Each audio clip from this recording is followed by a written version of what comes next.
Alam mo minsan, may mga araw talaga na parang ang bigat. Yung tipong gusto mo na lang sumuko or umiyak kasi sunod-sunod yung mga problema.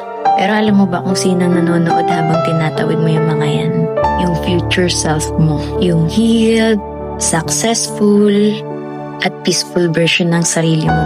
At tahimik lang siyang nakatingin at proud na proud siya sa'yo. Kaya kahit ang gulo, kahit parang walang kasiguraduhan, subukan mong tawanan muna. Hindi dahil wala kang pakialam, pero dahil ayaw mong lamunin ka ng lungkot. Or hindi rin ibig sabihin na siniset aside mo yung kalungkutan.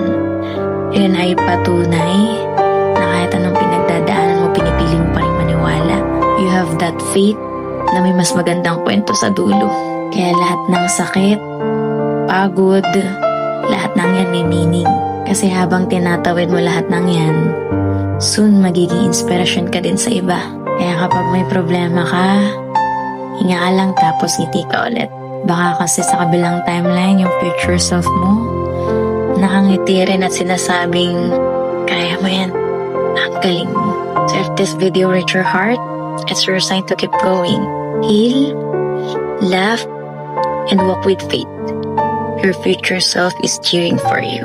Okay, I love you.